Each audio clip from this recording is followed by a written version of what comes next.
In this video, I'll take you through step by step the helicopter skydive that I did over Rio de Janeiro.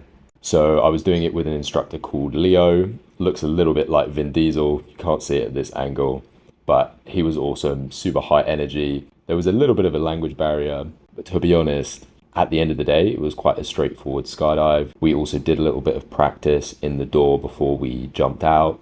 So it was all quite straightforward in terms of the steps that we'd have to take. And there was nothing particularly crazy about the process. Note, there were no seatbelts in this helicopter, but I had a parachute at the end of the day, so it felt fine. Climbing out of the actual helicopter, this is the moment I'd love to just relive again and again and again. And I'm doing so through this video. As you can see, I climb out first. Don't get the best angle of me climbing out, but you can see the moment when I kind of drop down. And afterwards, Leo said that I actually dropped down a little bit fast and it slightly shook the helicopter. Nothing the pilot can't handle, but he said it was optimum, but it was quite fun. And then this moment where we're facing each other and we're both hanging off, this moment lasted forever in my mind. It was so good. And part of me wanted to keep hanging on because it was so cool. And another part of me immediately wanted to let go to just enjoy the skydive.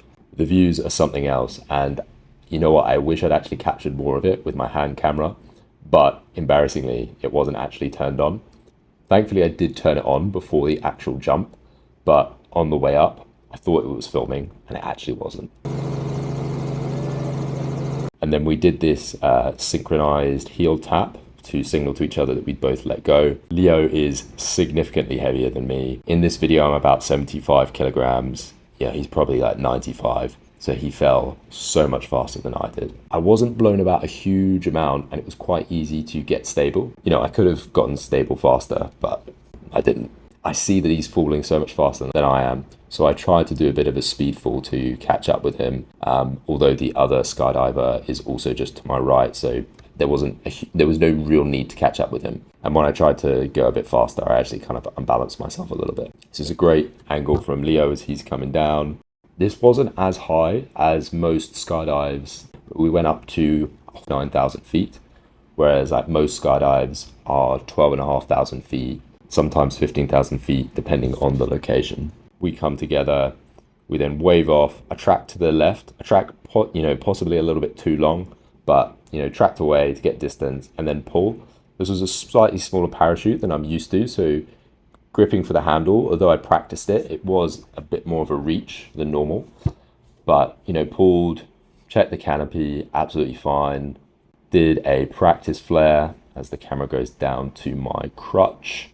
If you're curious, that little green package next to my package is in case I landed in the water. It's like an inflatable device, basically. And then so I find the landing area, which was the beach. It wasn't particularly windy. It was like fairly easy to land. You'll actually see that when I do land, there is a little bit of a gust that take the parachute off. And you know what? In hindsight, it's actually quite close to the road, but it was fine. Then I came into land, landed on my feet, but as mentioned, it kind of went off to the side. And then I fell over to try and keep the parachute down. And to make sure the parachute collapsed, I just kept pulling on one brake. I didn't want to try and control it. I just wanted it to collapse. I just didn't want to get anywhere near the traffic. So it did mean that it was a bit of a tangle for the packer afterwards, and it's well wrapped around the hand camera. But again, the right decision. Leo lands a little bit further away. He keeps his parachute open in order to kind of hop over to where I am. Big high five. I'm feeling great in this moment. I'm still feeling great thinking about it. It was funny, as you can see, the gust of wind also caught him a little bit, and I got slightly knocked in the face by his parachute. It was all fine, and that's it. Skydive over, we jump in the back of a van and head back to the airfield. Although this isn't necessarily for everyone in Rio, this is without a doubt my #1 recommendation of something to do in Rio if you're there.